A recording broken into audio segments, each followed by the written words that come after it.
Hello and welcome back to another episode of Critical Reactions with your host, Bryan. It's Tuesday, we're starting a week a day late. I kind of figured rather than trying to force anything else into a 4-day release week, I'm just gonna showcase some songs that I tend to hold kind of close to me, some stuff that I would like to highlight. We're gonna kick it off with some Capra, Red Guillotine. I remember listening to this track when the album came out, and I could have sworn that I did a reaction to one of their first singles off of this album called The Locust Preacher. I can't find it though. I have vivid memories of reacting to this song, and apparently I just never did. I even checked live streams. I don't know what happened. If anybody else remembers this, please remind me, let me know. Maybe YouTube deleted this video somehow. I don't know. It would be highly unlikely, but I don't know why I can't find find the link for that anywhere. Anyways, though, that song led me to discovering the band. I checked out the album, and this was one of the tracks that just really stuck with me for a lot of reasons. One, it just sounds great. It's very riff heavy, but it's also a lot of passion to it. Let's just listen to the song and we'll, as usual, discuss what it's doing afterwards. Like I said, though, it is called Red Guillotine, and I believe it came off of their debut album titled In Transmission. Let's dive in.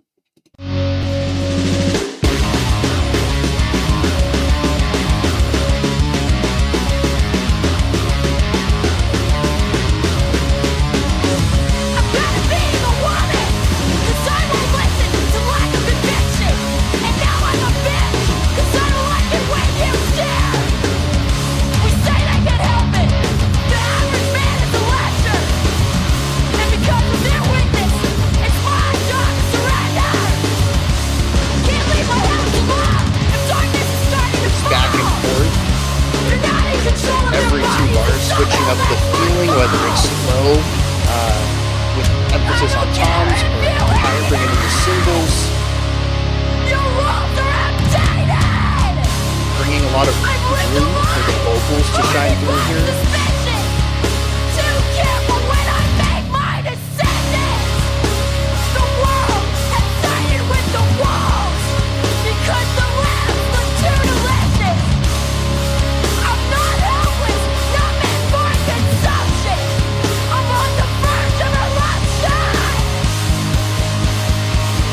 Cymbals coming in on these quarter notes to build into, the guitars following up on that, dropping all that energy out to punch right back in here. When we get hurt, you always blame us! Why? Why do you do that? You tell us we're the ones in charge. Big sweet play nuts, just don't go too far, and you should be okay. You want to submit. The line being blocked by the guitar riff. Melodic but intense. Like an alarm, but not really pushing too far into that dissonant realm.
So I actually find this really interesting because it's not the kind of music that I think would typically capture my attention. It is punk in a lot of ways. It's very aggressive, very straightforward. There's not a lot of complexity to it. Melody, I mean, they're the guitar riffs, right? They're melodic, but I wouldn't say there's really anything in here that carries a strong sense of melody. There isn't any, um, elongated, uh, pitch-based movement in this. A lot of the guitar riffs are very cyclical. They're designed to quickly loop back in upon themselves, more like an ostinato than a melody. So when we do have these pitch-based ideas that aren't just pure texture, which there's a lot of texture work in here, they're not really strong enough to carry the song. They are secondary to a focused idea. With the focused idea, of course, being I think the vocals in this track, and they're kind of shouted, very almost sing-songy, right? To me, they feel more like spoken word, but it's not pure speech. It's not pure shout. There is a focus, a rhythmic focus to it, and there is a little bit of pitch control in there too. But again, nothing that I think strongly pushes towards specific melody, especially I would say consonant melody. Basically, a lot of what's going on here is just not usually my cup of tea. I was actually quite surprised when I checked out The Locust Preacher, and again, I could have sworn this was a reaction, but I might have found it on my own. Um, and The Locust Preacher is actually kind of similar to this song. A lot of the stuff on this album is just loud, noisy, angsty, screaming stuff. But something that caught me was,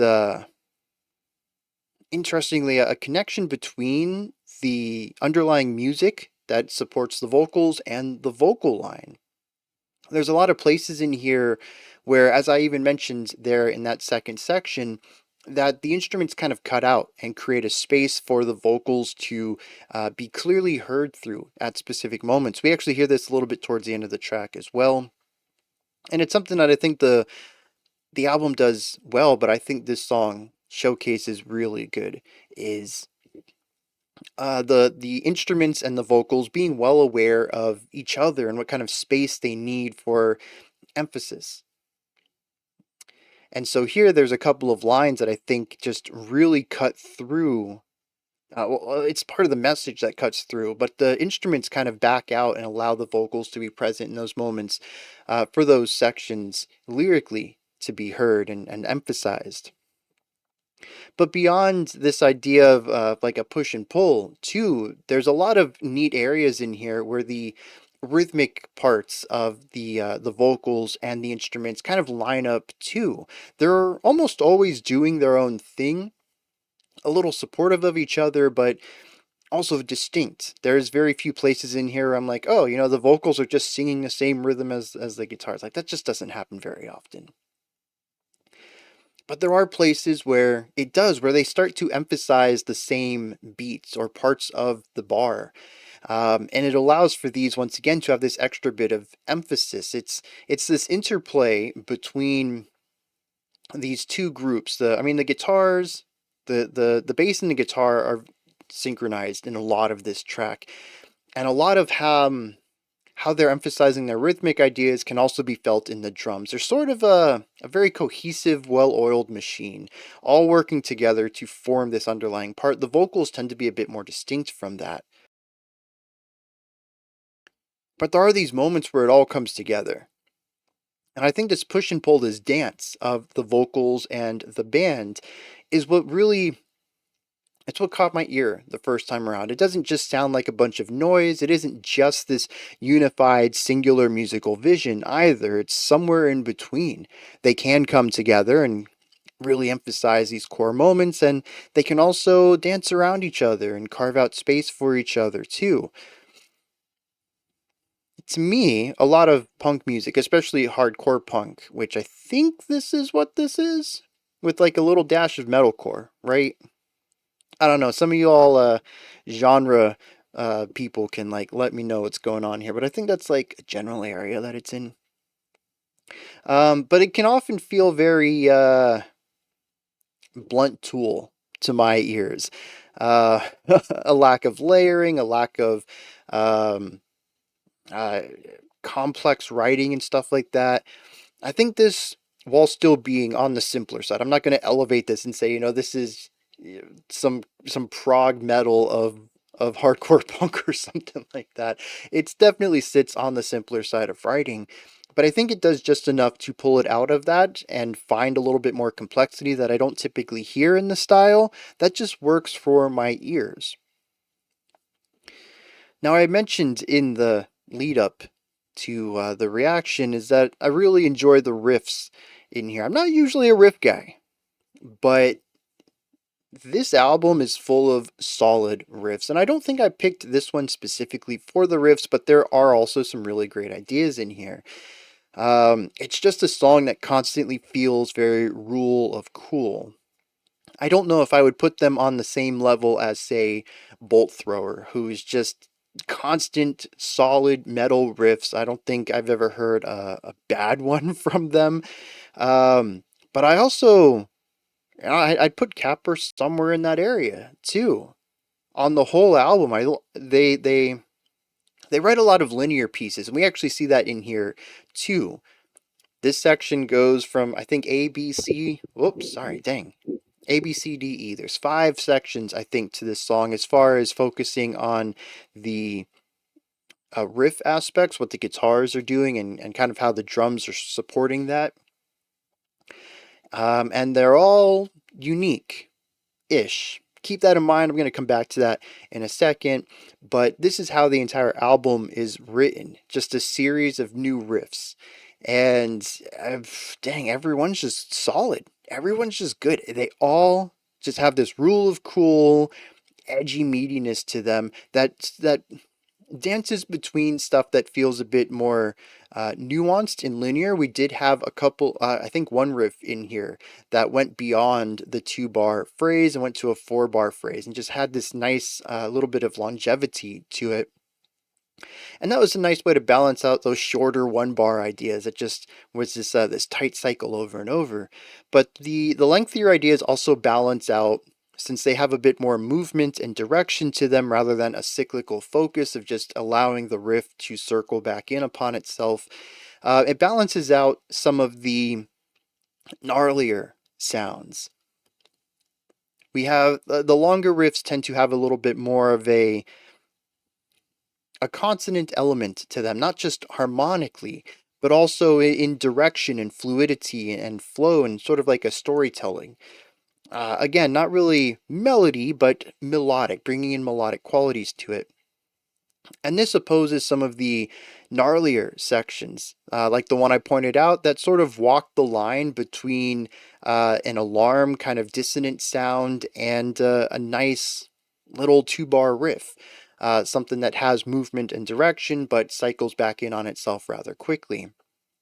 And of course, at the end, I think in the final 20 seconds or so, we did have legitimate dissonant harmony, creating a sort of alarm sound on every downbeat. And so the band walks this line of keeping these guitar riffs sounding edgy, sounding antagonistic, sounding borderline dissonant without really pushing into that realm too often, using it as a spice when needed, but also allowing the song to have a harmonic palatability to it. That again, I like the walking of that line. As always, when it comes to art, I'm definitely a fan of moderation. I don't mind extremes. I just don't like sitting in extremes exclusively.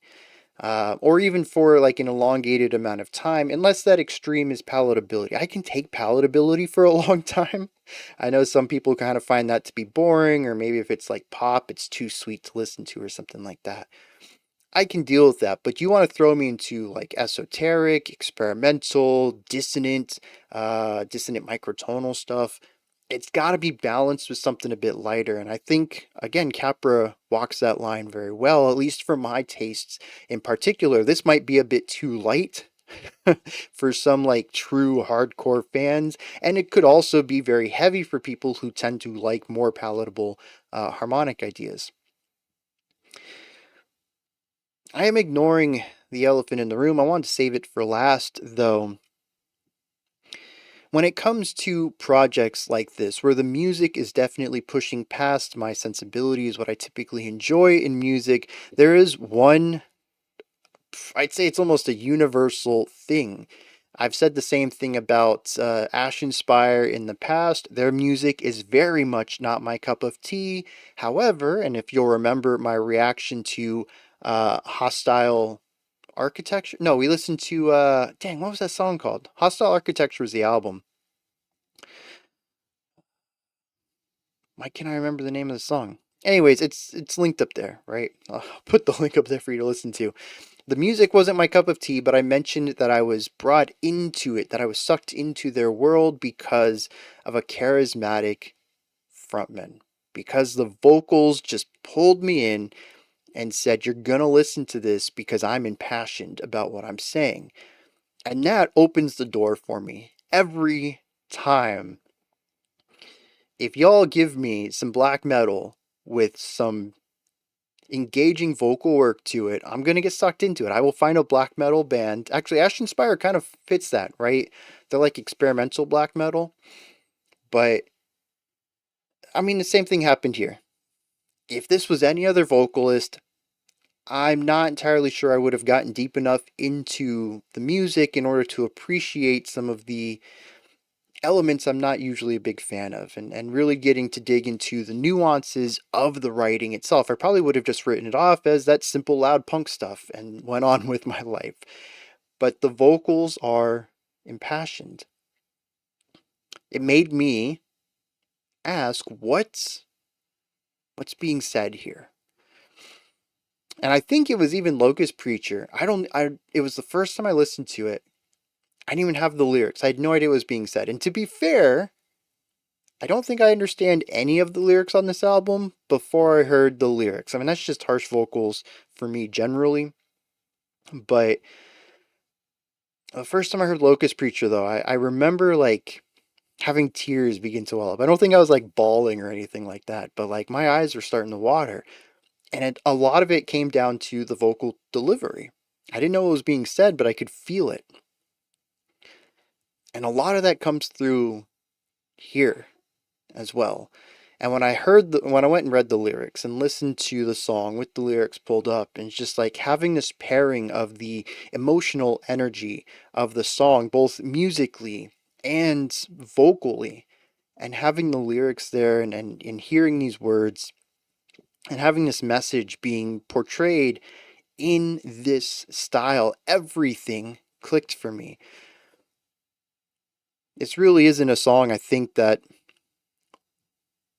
would have it justice done for the message if it were in a tamer, more palatable package, something that anyone could listen to and enjoy. The song the song grabs your attention and it doesn't let you go. And we're going to dive into the lyrics in a second, but there's it's just a perfect match. It's one of those things where what's being said is amplified because of how it's being said. And it's one of those projects that sadly I probably would dismiss on the surface because of the musical elements, but if I could get the whole package in at once, and it's one of the few times where I think listening to the lyrics alongside with a first time reaction would definitely improve my understanding and analysis of a work of art. And it's always been sitting in the back of my head. I'm like, dang, some of my analyses I'm not too happy with that I've done in the past. I'm like, if only I'd known the lyrics, I would have had a completely different take on it. And this is one of those songs. So let's dive into those. We'll see what Capra's singing about here with Red Guillotine. All right. This song is about rape culture, about how women tend to uh, have the brunt of the responsibility of not being sexually assaulted, whereas men get off very light.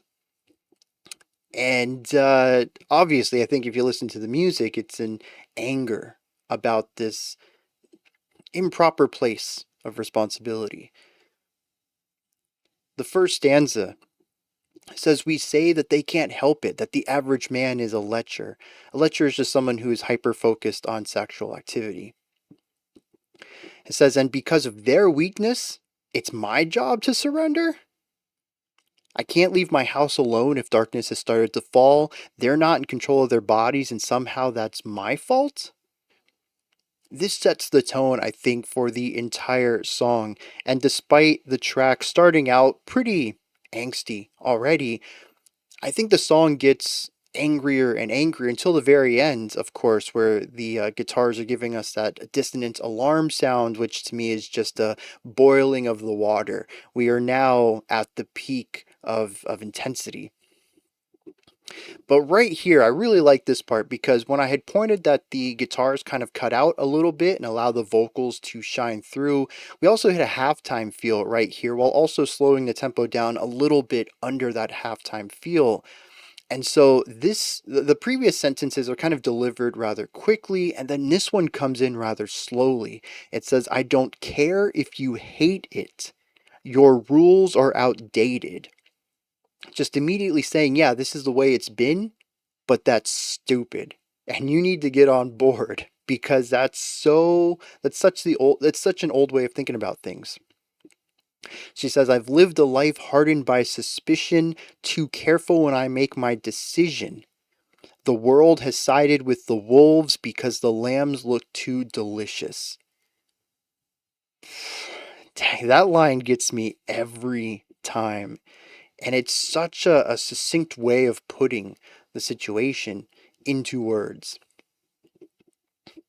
Now, this next stanza, the energy ramps back up, and we're going to go through a flurry of contradictory ideas. And this is designed to point out the flaws in this way of thinking, of victim blaming as a whole. It says, "You try to tell us who to trust, but when we get hurt, you always blame us. Why do you do that? You tell us we're the ones in charge, that we have to be sweet, that we need to play nice, that we can't go too far, and we should be okay. And you want us to submit, but we can't lead you on, and we can't be a bitch, but we have to smile, we have to wink, we just can't drink. Or we might get assaulted, you know? And then you'll say it. We know that you'll say it's our fault. It's going to go against everything that we were taught. And no one cares. Years of warning gone to waste so that an asshole could get a taste." The final line of the stanza, it says, "And he's the one that we exalt," pointing to the fact that a lot of powerful men across the world are the ones who have committed sexual assault crimes. It is just such a constant through line.